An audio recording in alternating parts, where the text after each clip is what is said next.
नमस्कार, good morning. Subbulakshmi में आप सभी का स्वागत है। मैं हूं हर्षदा सावंत। सबसे पहले देखते हैं आज की बड़ी खबरें। जून में कमजोर नौकरियों के आंकड़ों की वजह से अमेरिकी बाजार में हल्की गिरावट, एशिया की खराब शुरुआत। जापान के बाजार 1/4% से ज्यादा फिसले, लेकिन SGX निफ्टी में मामूली बढ़त। सोना $3.5 हफ्ते के निचले स्तर पर पहुंचा। कॉमेक्स पर भाव $1165 पर। क्रूड में भी दिखी गिरावट, नाइमेक्स $57 और ब्रेंट $62 के नीचे। टेक महिंद्रा और मिड कैप IT कंपनियों के बाद कॉग्निजेंट को भी चिंता। 2015 के दूसरे हिस्से में $10 करोड़ के घाटे की आशंका, लेकिन पूरे साल के लिए ग्रोथ का गाइडेंस 12% पर बरकरार। और आज FIPB की बैठक में कोटक महिंद्रा बैंक के विदेशी निवेश बढ़ाने पर हो सकता है फैसला। डेन नेटवर्क और हैथवे केबल समेत कुल 13 प्रस्तावों पर होगा विचार।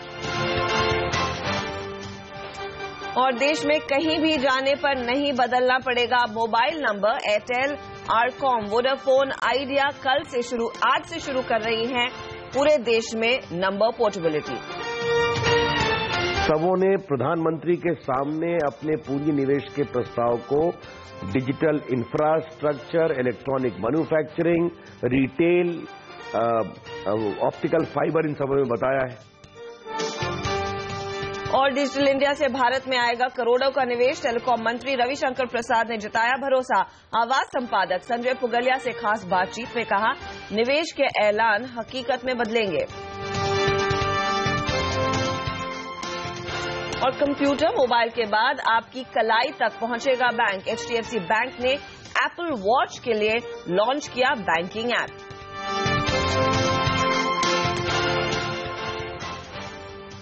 भारतीय बाजारों में कल हमने देखा ऊपरी लेवल से हल्की सी मुनाफा वसूली जरूर आती हुई दिखाई दी।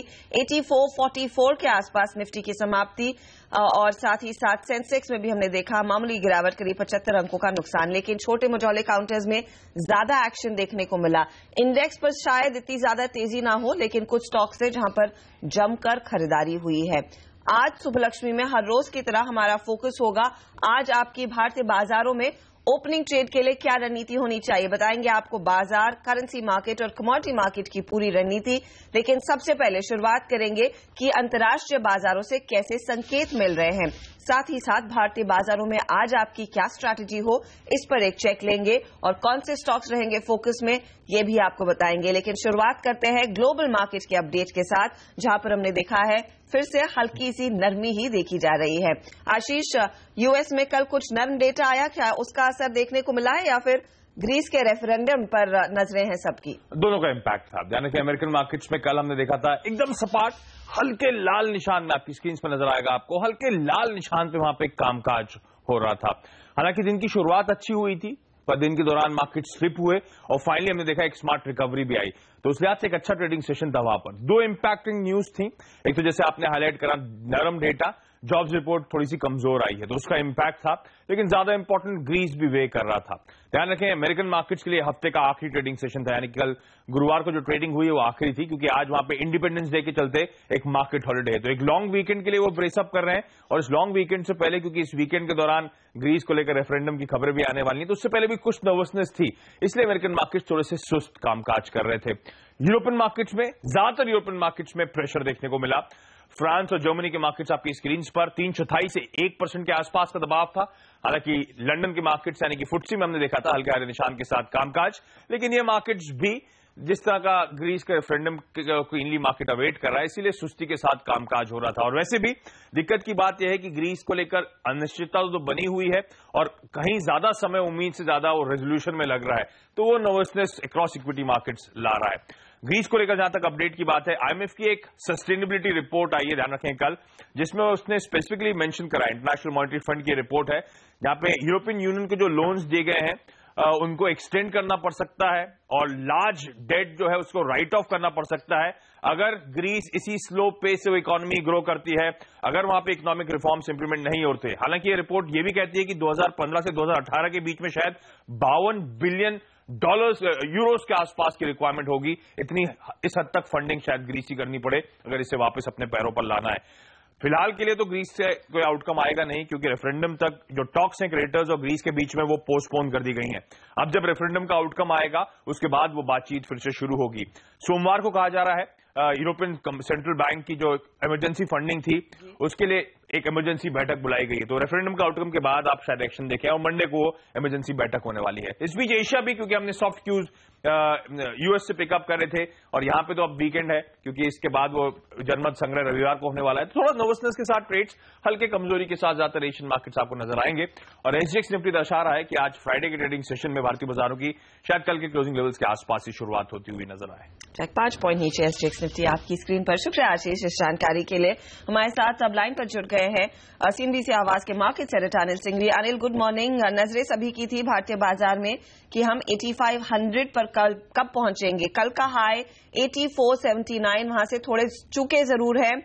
आज अंतर्राष्ट्रीय बाजार नर्म है, तो क्या 8500 के लेवल्स पर पहुंच पाएंगे या फिर थोड़ा मुश्किल रहेगा? हर्षदा, मुझे लगता है 8500 के पार तो शायद ग्रीस का रेफरेंडम ही भारतीय बाजारों को पहुंचा सकता है, और वहां से अगर पॉजिटिव संकेत आए फिर सोमवार को एक गैप अप ओपनिंग मिले तो ही शायद हम उसके पार जा पाएंगे, क्योंकि डेटा ये सजेस्ट कर रहे हैं कि बाजार का मोमेंटम पॉजिटिव साइड पर है, तेजी का रुझान बरकरार है, लेकिन वो लेवल ऐसा है जहां पर बाजार अटकना स्वाभाविक है। और 3 बार हम 8480, 8490 का लेवल बना चुके हैं, तो ऐसे में जाहिर सी बात है कि उस लेवल के पार निकलने के लिए गैप अप ओपनिंग और पॉजिटिव ट्रिगर्स चाहिए। लेकिन जहां तक आज के बाजार का सवाल है, हफ्ते का आखिरी ट्रेडिंग सेशन है और वीकेंड पर बड़ा डेवलपमेंट ग्लोबल मार्केट से जैसा आप बता रही थी, तो ऐसे में मुझे लगता है कि ट्रेडिंग बायस पॉजिटिव जरूर रहेगा, लेकिन सीमित दायरे में कारोबार होना चाहिए। ब्रॉडर मार्केट में दिक्कत की बात नहीं है, कॉन्फिडेंस है, फ्लोज बेहतर होते हुए दिख रहे हैं, एफआईज के डेटा मजबूत होते दिख रहे हैं, कैश मार्केट में और वायदा कारोबार में तो बहुत बेहतरीन खरीदारी है। तो ऐसे में मुझे लगता है डाउन साइड रिस्क भी लिमिटेड है। 8370, 8400 बड़े सपोर्ट का काम करेगा, और ऊपर की तरफ 8475, 8500 ये रेंज है जिसके बीच में बाजार ट्रेड करते हुए। अनिल, आज फिर छोटी कंपनियां, मिड कैप स्टॉक्स रेडार पर रहेंगे, पैसा वही बनेगा कल की तरह? बिल्कुल बिल्कुल, उसमें कोई डाउट नहीं। खाली सेक्टोरल चर्निंग होती दिखेगी हर्षदा, तो जो सेक्टर्स एक्शन में आए वहीं पर राइड करना चाहिए। ओके, तो जिन सेक्टर्स में एक्शन है और लार्जली हमने देखा है बाजार खबरों पर ज्यादा रिएक्ट कर रहा है, उस पर आपकी नजर भी होनी चाहिए। शुक्रिया अनिल इस एनालिसिस के लिए। टेक्निकली बाजार की चाल कैसी है, ManishJaiswal.com के मानस जायसवाल से जानेंगे। मानस, बताइए निफ्टी के लिए आज क्या सपोर्ट का काम करेगा और क्या टारगेट लेकर आप चलेंगे? हर्षदा, देखिए 3 दिन से हम अपमूव देख रहे हैं 8200 पे सपोर्ट लेने के बाद। कल जरूर थोड़ा हाई लेवल्स पे प्रेशर देखने को मिला, बट मैं समझता हूँ नॉर्मल करेक्शन है। 8425 के रेजिस्टेंस के ऊपर निफ्टी ट्रेड कर रहा है, तो कभी भी गिरावट पे बाय करने की ही सलाह रहेगी। तो उस राय में निफ्टी को बाय करके चलना चाहिए। सपोर्ट है वो 8400 के आसपास है, तो अपना स्टॉप लॉस 8390 के नीचे रखें, तो वो स्टॉप लॉस रहेगा। टारगेट 8550 रहेंगे, जो कि नेकलाइन है हेड एंड शोल्डर पैटर्न का वीकली चार्ट पे, तो 8550 के टारगेट पे चलते चले।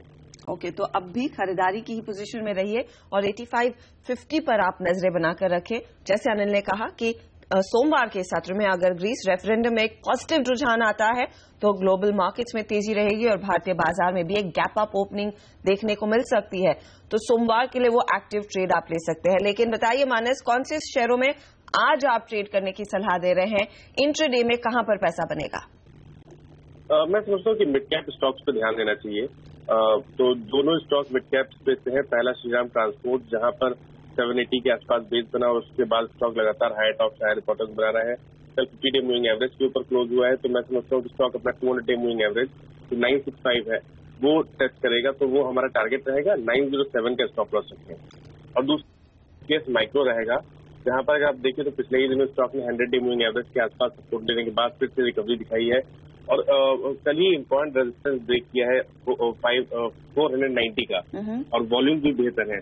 तो मैं समझता हूँ कि जो ऑल टाइम हाई है स्टॉक का 524, वो स्टॉक टच कर सकता है, उतना पोटेंशियल दिखता है। तो 480 का स्टॉप लॉस रखें और लॉन्ग पोजीशन क्रिएट करें। ओके, तो मिड कैप शेयरों में ही पैसा बनेगा आज। एसकेएस माइक्रो में तेजी की सलाह और श्रीराम ट्रांसपोर्ट जैसे स्टॉक्स में आप एक बाय रेकमेंडेशन लेकर चले, बाय कॉल लेकर चले। लेकिन फोकस आज आईटी कंपनियों पर भी रहने वाला है, क्योंकि यहां पर घाटे की चिंता अब सताने लगी है। FY 15 की दूसरी छमाही में आईटी कंपनी कॉग्निजेंट ने अब घाटे की आशंका जताई है। FY15 की दूसरी छमाही में कंपनी ने $10 करोड़ के नुकसान की आशंका जाहिर की है। इसके साथ ही FY15 में कंपनी ने $1224 करोड़ रहने का अनुमान भी लगाया है। आपको बता दें कि इससे पहले पर्सिस्टेंट सिस्टम्स, टेक महिंद्रा पहले ही घाटे की चिंता जाहिर कर चुके हैं। तो आज टेक्नोलॉजी कंपनियों में फिर देखा जाएगा दबाव, चाहे वो दिग्गज हो, TCS, इन्फोसिस और विप्रो जैसे, इन सब में शायद प्रेशर देखने को मिल सकता है कॉग्निजेंट की इस गाइडेंस के बाद या फिर इस वार्निंग के बाद। टेक्नोलॉजी शेयरों के अलावा किन स्टॉक्स पर आपकी नजर होनी चाहिए, इस पर एक चेक लेते हैं। हमारे साथ हमारी रिसर्च एनालिस्ट पूजा त्रिपाठी और सोनम मेहता। गुड मॉर्निंग, बताइए कौन से स्टॉक्स हैं रेडार पर? Good morning. शुरुआत लुपिन के साथ करते हैं, जहां पे कंपनी ने रशियन ड्रग फर्म बायोकॉम को खरीद लिया है। पूरा का पूरा 100% का स्टेक खरीदा गया है। आपको बता दूं, इससे लुपिन अच्छे खासे रशियन फार्मास्यूटिकल मार्केट में एंटर करता हुआ दिखाई देगा। बायोकॉम का अभी तक का जो वित्त वर्ष 2014 का जो रिकॉर्डेड सेल्स है वो लगभग $16 मिलियन का है और कंपनी के पास लगभग 118 एम्प्लॉइज हैं। रिलायंस पावर का काउंटर भी आज फोकस में रहेगा। यहाँ पर RBI के 525 स्कीम के तहत रिलायंस पावर अपने 2 थर्मल प्रोजेक्ट्स को रिफाइनेंस करेगी, जिसमें कि कंपनी को SBI, axis bank, Vijaya bank और बैंक ऑफ महाराष्ट्र से जो 3,500 करोड़ का लोन मिला था वो भी इसमें शामिल किया जाएगा। NTPC के काउंटर पर खास नजर रखेगा, जहाँ पे CBI NTPC के पटना के दफ्तर में कुछ जांच कर रही है। ये एक सरप्राइज चेक है जो किया जा रहा है, क्योंकि NTPC के दफ्तर में भ्रष्टाचार और कैपिटलाइजेशन के आरोप के चलते ये जांच की जा रही है, जहाँ पे NTPC के दफ्तर से जरूरी कागजात या फिर डॉक्यूमेंट्स कलेक्ट कर दिए गए हैं और उनको अब जांच किया जा रहा है। टाटा स्टील, यहाँ पर सरकार के रिवाइज किए गए नए माइंस एंड मिनरल्स एक्ट के तहत टाटा स्टील के सुकिंदर क्रोमाइट माइंस को लेकर बुधवार की बैठक में कुछ फैसला लिया जा सकता है, जिसमें कि ये निर्णय लिया जाएगा कि कंपनी की लीज को नॉन कैप्टिव माइंस के तहत 5 साल का या कैप्टिव माइंस के तहत 15 साल की लीज ग्रांट की जाए। ABB इंडिया, यहाँ पे कंपनी के बोर्ड ने मंजूरी दे दी है डिबेंचर्स के जरिए लगभग 600 करोड़ रुपए जुटाने के लिए। राजेश एक्सपोर्ट का काउंटर भी फोकस में रहेगा। यहाँ पर बोर्ड की बैठक हुई थी, जिसमें कि अपने बैकवर्ड इंटीग्रेशन को और ज्यादा मजबूत करने के लिए और अपने डोमेस्टिक और ग्लोबल प्रेजेंस को बढ़ाने के लिए कंपनी को यूरोप में करीब 250 से $500 मिलियन के एक्विजिशन की मंजूरी मिल गई है। और इसके अलावा प्रिसिशन वाइज इंडिया का काउंटर भी आज फोकस में रहेगा। यहाँ पर 23 जुलाई को कंपनी की बैठक होगी, जिसमें कि 1:2 के स्टॉक स्प्लिट पर विचार किया जाएगा। ब्लिस GVS फार्मा के काउंटर पर नजर रखेगा, जब ब्लिस GVS हेल्थ केयर को ऑर्डर मिल गया है या फिर कॉन्ट्रैक्ट मिला है केन्या में मेडिकल हेल्थ केयर सर्विसेज के लिए। ये कॉन्ट्रैक्ट लगभग $35 मिलियन का है। सतलज टेक्सटाइल्स और वेस्टर्न इंडिया का काउंटर भी आज आपके रडार पर होना चाहिए। यहाँ केयर की तरफ से कुछ रिवीजन देखने को मिला है। केयर ने सतलज टेक्सटाइल के लॉन्ग टर्म बैंकिंग लोन्स की फैसिलिटीज को एक अपग्रेड की रेटिंग दी है। केयर AA- नेगेटिव की यहाँ पर रेटिंग दी है। इसके अलावा वेस्टर्न इंडिया की भी रेटिंग A पॉजिटिव से रिवाइज करके AA- नेगेटिव की यहाँ पर रेटिंग दी है। पैंथून्स फैशन रिटेल लिमिटेड में फंड एक्शन हुआ है, जहाँ पे फ्रैंकलिन टेम्पल्टन म्यूचुअल फंड ने कंपनी के लगभग 48 लाख शेयर्स खरीद लिए हैं 165 रुपए प्रति शेयर पर। वहीं इंडिया प्राइमा फंड ने कंपनी के लगभग 31 लाख शेयर्स खरीद लिए 165 रुपए प्रति शेयर पर। PIL इंडस्ट्रीज ने कंपनी के 22 लाख शेयर्स बेच दिए हैं। वहीं फ्यूचर कॉर्पोरेट रिसोर्सेज लिमिटेड ने कंपनी के लगभग 60 लाख शेयर्स बेच लिए हैं। और आखिर में बात करते हैं कुछ सर्किट फिल्टर रिवीजन की। यहाँ पर Aravind Remedies, Elder Pharma, Praj Industries, VSCL Industries, SROL के सर्किट फिल्टर को 10% से 20% रिवाइज कर दिया गया है, जो कि आज से लागू होगा। तो तमाम स्टॉक्स रेडार पर रहेंगे। शुक्रिया इस जानकारी के लिए। इसके अलावा कई दूसरी कंपनियां भी आपके रेडार पर होनी चाहिए, क्योंकि आज FIPB की अहम बैठक होने वाली है और यहां पर भी बड़े प्रस्ताव निकल कर आएंगे और कुछ कंपनियों की FII लिमिट पर मंजूरी आएगी। कौन से स्टॉक्स उस लिहाज से आपके रेडार पर रहे, उस पर एक चेक लेंगे ब्रेक के बाद।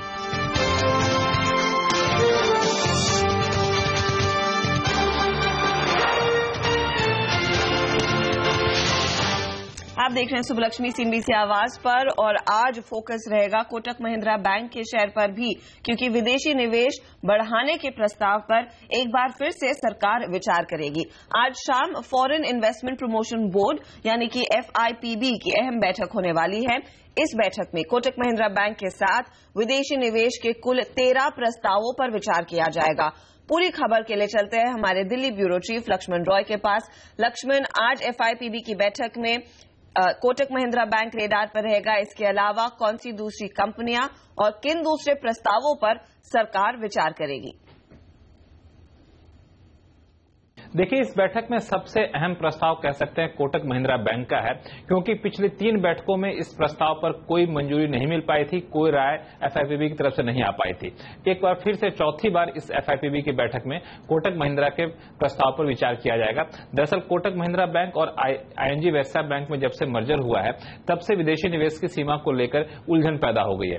दरअसल दोनों कंपनियों में मर्जर के बाद विदेशी निवेश की सीमा कोटक महिंद्रा बैंक में यहां पे 55% हो गई है और कोटक महिंद्रा बैंक की डाउन स्ट्रीम कंपनियां जो है वो इंश्योरेंस और पेंशन सेक्टर में कारोबार करती हैं और नियम के मुताबिक इंश्योरेंस और पेंशन सेक्टर में 49% से ज्यादा एफडीआई होना नहीं चाहिए। लिहाजा 49% की सीमा को माना जा रहा है कोटक महिंद्रा बैंक कुछ मामलों में आगे तोड़ रहा है। ऐसे में इस प्रस्ताव को मंजूरी दी जाए या ना दी जाए, इसको लेकर डिपार्टमेंट ऑफ फाइनेंशियल सर्विसेज से, जो कि इस पूरे बैंक सेक्टर का इंश्योरेंस सेक्टर के रेगुलेटर डिपार्टमेंट है, उनसे उनकी राय मांगी गई है। उनकी राय आने के बाद ही अगर वो समर्थन करते हैं तब जाके एफआईपीबी बोर्ड की बैठक में कोटक महिंद्रा बैंक के प्रस्ताव को हरी झंडी मिल पाएगी और यही वजह है कि आज इस बैठक में इस प्रस्ताव को रखा गया है। इसके अलावा जो प्रस्ताव है उसमें खासतौर से हैथवे केबल का प्रस्ताव है, जो अपनी कंपनी में विदेशी निवेश की सीमा 49% से बढ़ाकर 74% करना चाहती है। डेन नेटवर्क का भी कमोबेश ऐसा ही प्रस्ताव है, जो अपनी कंपनी में विदेशी निवेश की सीमा 49% से बढ़ाकर 74% तक करना चाहती है और खासतौर से एफआईआई, एनआरआई, एफआईपीबी, एफपीआई और सेकेंडरी मार्केट रूट के जरिए विदेशी निवेश करना चाहती है। इसके अलावा सिस्टेमा सैम, डेटाकॉम जैसी कंपनियों को विदेशी निवेश से जुड़े हुए प्रस्ताव हैं, जिन पर एफआईपीबी की इस बैठक में विचार किया जाएगा। शुक्रिया लक्ष्मण इस जानकारी के लिए। तो डेन नेटवर्क्स, हैथवे केबल और कोटक महिंद्रा बैंक के लिए आज का दिन अहम है, लेकिन आज फुल मोबाइल नंबर पोर्टेबिलिटी भी लागू हो रही है। इसके बाद किसी भी कस्टमर को देश के किसी भी हिस्से में जाने पर अपना मोबाइल नंबर बदलने की जरूरत नहीं रहेगी। देश के बड़े telecom service providers Airtel, Vodafone, Reliance communication और आइडिया ने ऐलान कर दिया है कि वो देशव्यापी मोबाइल नंबर पोर्टेबिलिटी के लिए पूरी तरह से तैयार है। इस बारे में ज्यादा जानकारी के लिए हमारे साथ हैं हमारे सहयोगी धीरज अग्रवाल। धीरज, किस तरह के फायदे होंगे कंज्यूमर्स को फुल नंबर मोबाइल पोर्टेबिलिटी के बाद? देखिए, जो पोर्टेबिलिटी का ये जो सिस्टम है पूरे देश में, इसमें और जो पुराना सिस्टम था, यानी कि जो intra circle mobile number portability system था, उसमें कोई बदलाव नहीं है। करना क्या होगा, आपको PORT और अपना मोबाइल नंबर लिखकर 1900 यानी कि 1900 पर SMS करना होगा। इस SMS को करने के बाद आपको एक 8 डिजिट का alpha numeric unique port code यानी UPC मिलेगा। आप इस UPC के साथ अपने पसंदीदा नेटवर्क प्रोवाइडर के पास जाएंगे, वहां जाकर आपको एक MNP फॉर्म भरना पड़ेगा और साथ ही जो दूसरे जरूरी दस्तावेज हैं, डॉक्यूमेंट्स हैं, आइडेंटिटी प्रूफ और एड्रेस प्रूफ जैसे, वो देने होंगे। ये सब करने के बाद आपको नंबर पोर्टेबिलिटी का एक मामूली सा चार्ज भी देना होगा, जो 19 रुपए तक का होता है। इसके अलावा आपको एक सिम कार्ड भी खरीदना पड़ेगा अपने नेटवर्क प्रोवाइडर का। ये सब करने के बाद आपको नए नेटवर्क प्रोवाइडर से आप पोर्टिंग का समय और तारीख मिल जाएगी एक SMS के जरिए, और इसके बाद ये आप कर सकेंगे कि जब भी आपको अपना सिम कार्ड एक्टिवेट कराना है तो 2 घंटे का जो नो सर्विस पीरियड होगा, उसके बाद आप अपना सिम कार्ड लगाएंगे और आपके मोबाइल पर नई सर्विस एक्टिवेट हो जाएगी। यानी कि अब आप देश के किसी भी हिस्से में शिफ्ट हो सकते हैं और आपका मोबाइल नंबर जो इस समय आप इस्तेमाल कर रहे हैं वही जारी रहेगा। इस पर डिजिटल इंडिया कार्यक्रम की शानदार शुरुआत के बाद अब टेलीकॉम मंत्री रविशंकर प्रसाद ने भी CNBC आवाज के प्रधान संपादक संजय पुगलिया से खास बातचीत की और उन्होंने भरोसा जताया कि इंडिया के लिए निवेश के जो ऐलान हुए हैं वो हकीकत में जरूर बदलेंगे। चाहे वो मुकेश अंबानी हो या साइरस मिस्त्री हो या अजीम प्रेमजी हो या अनिल अग्रवाल हो या अनिल अंबानी हो या सुनील मित्तल हो, इन सबों ने प्रधानमंत्री के सामने अपने पूंजी निवेश के प्रस्ताव को digital infrastructure, electronic manufacturing, retail, optical fibre, इन सबों में बताया है। तो मैं उनको विश्वास करूं कि जो क्रोनिक क्रिटिक होते हैं उनकी बातें सुनूं। तो बड़े पैमाने पर वाकई में निवेश आएगा, वो पूरी तस्वीर बदलती हुई दिखाई देगी डिजिटल इंडिया के कैंपेन के बाद। लेकिन SBI की चेयरपर्सन अरुंधति भट्टाचार्य ने कहा है कि दरों में कटौती क्रेडिट ग्रोथ पर ही निर्भर करेगी, लेकिन अभी क्रेडिट ग्रोथ की कोई उम्मीद नहीं है। We have taken the first step. Now the next step should be credit growth. When that happens, then we can consider lowering further. But I think given the kind of credit growth that we are seeing right now, I don't really think that there is so much of a space there. When do you expect credit demand? It will happen. I had said earlier also that, the fourth quarter of this year should be a good quarter. And I still maintain that that is how it will be. So we are not expecting anything very great to happen. It has not happened during the last quarter, and I don't think it will happen this quarter also. और वक्त हो रहा है एक छोटे से break का, लेकिन ब्रेक के बाद आपको बताएंगे कमोडिटी और करेंसी मार्केट में आज आपकी क्या रणनीति हो। बने रहिए सीएनबीसी आवाज के साथ।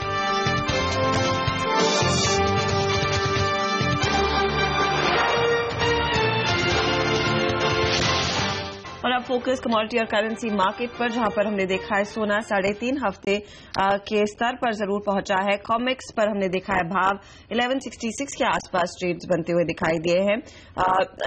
ये इनफैक्ट इम्पोर्टेंट ये भी है कि जो जॉब्स डेटा आया है उससे थोड़ा सा सपोर्ट मिलता हुआ जरूर देखने को मिला है सोने के कारोबार को। वहीं आप कच्चे तेल के भाव देखिए, यहां पर इन्वेंट्री में भी बिल्डअप देखने को मिला है, तो नाइमेक्स पर दबाव देखा गया है। क्रूड $57 के नीचे, ब्रेंट में भी $62 के नीचे कारोबार हो रहा है। करेंसी मार्केट का क्यू ले तो 6351 पर यहां पर समाप्ति होती हुई दिखाई दी। आज के लिए क्या रणनीति है? एंजल कमोडिटीज के अनुज गुप्ता हमारे साथ है। अनुज, गुड मॉर्निंग। सबसे पहले कच्चा तेल और सोना, जहां पर हमने देखा है यूएस का जो जॉब्स डेटा आया है उसका हल्का असर सोने पर जरूर पड़ा है। इनफैक्ट 3.5 महीने के लो से थोड़ा सा फर्म अप होता हुआ ये दिखाई दिया। क्या और खरीदारी बढ़ेगी या फिर यहीं पर टिका रहेगा? Good morning Harshada. अगर हम देखें तो जो यूएस के जॉबलेस डाटा आए थे वो थोड़े से पॉजिटिव थे गोल्ड सिल्वर के लिए, नेगेटिव थे डॉलर के लिए। बट अगर हम देखें कहीं ना कहीं तो ओवरऑल जो पिक्चर है यूएस की वो थोड़ी सुधरती हुई दिख रही है, क्योंकि हमने देखा था कि लास्ट वीक फिगर्स आई थी जॉबलेस को छोड़ के, बाकी सब पॉजिटिव साइड में थी। और साथ में अगर हम देखें तो कहीं ना कहीं जो दूसरा ग्रीस का संकट है वो कहीं ना कहीं अब सॉल्व होता हुआ दिखाई दिया। तो मुझे लगता है कि गोल्ड पे जो इम्पैक्ट रहेगा वो थोड़ा नेगेटिव ही रहेगा। अगर गोल्ड, क्योंकि अगर हम टेक्निकल देखें तो $1170 का जो स्ट्रॉन्ग सपोर्ट लेवल था वो मार्केट ने ब्रीच किया है, तो अब उसके नीचे ही ट्रेड कर रहा है, इवन सस्टेन भी कर रहा है। तो मुझे लगता है कि जो बिकवाली का माहौल है वो कायम रहेगा। तो स्ट्रेटेजी वाइज हम देखें तो हमें लगता है कि गोल्ड के अंदर अभी बिकवाली में रहना चाहिए। तो करीबन 26,300 26,350 के आसपास सेल करना चाहिए। स्टॉप लॉस करीबन 26,450 का, टारगेट करीबन 26,100 तक देखने को मिल सकता है। हालांकि आज यूएस मार्केट बंद है तो मुझे लगता है कि मार्केट एक रेंज में ही रहेगा, बट रेंज में रहेगा तो भी सेल और राइज करना ही चाहिए। और क्या किसी तरह की अग्रेसिव शॉर्ट पोजीशन लेना ठीक है, कंसिडरिंग सोमवार को यह मौका मिलेगा बड़े ट्रेड का ग्रीस के रेफरेंडम के बाद? बिल्कुल, मुझे लगता है कि ग्रीस का रेफरेंडम जो रहेगा उसके अकॉर्डिंग यहाँ पर बिकवाली करनी चाहिए। हमारा ये मानना है कि ग्रीस यूरो के अंदर ही रहेगा, तो कहीं ना कहीं पॉजिटिव रेफरेंडम देखने को मिलेगा। तो मुझे लगता है कि उसके अकॉर्डिंग फिर गोल्ड में बिकवाली देखने को मिलेगी। तो मुझे लगता है कि अगर किसी को ट्रेड करना है ग्रीस की पिक्चर को नजर में रखते हुए तो बिकवाली करके ही चलना चाहिए। तो बिकवाली की पोजीशन में बने रहे। 25,100 का टारगेट आप ध्यान में रखें। कच्चा तेल क्या और नरम पड़ सकता है और शॉर्ट यहाँ पर भी करें? देखिए क्रूड में देखें तो रोज हम देखें तो नए लेवल्स ब्रीच कर रहा है। पहले 59, फिर 58, अब 57 को भी क्रूड ने ब्रीच किया है। तो कहीं ना कहीं जो सेलिंग प्रेशर है क्रूड में हावी होता हुआ दिखाई दिया है। मुझे लगता है कि क्रूड के अंदर भी जो ट्रेंड है वो डाउन साइड का ही रहेगा। तो करीबन 3700 के आसपास मुझे लगता है कि एमसीएक्स में बिकवाली करनी चाहिए। नीचे टारगेट करीबन 3620, 3630 तक देखने को मिल सकता है। सेम यूएस मार्केट बंद है तो मुझे लगता है कि एक रेंज में ट्रेड रहेगा, बट जैसा भी ट्रेंड है डाउन साइड का तो बिकवाली करके ही चलना चाहिए। तो कमोडिटी मार्केट में आज ये जो दिग्गज ट्रेड्स हैं, चाहे वो कच्चा तेल हो या फिर सोना, बिकवाली की पोजीशन, शॉर्ट की पोजीशन आप लेकर चलेंगे तो पैसा बनाएंगे। इसी के साथ सुबह में आज इतना ही। ब्रेक में जाते जाते एसजीएक्स निफ्टी की एक बार फिर तस्वीर आपको दिखा दे।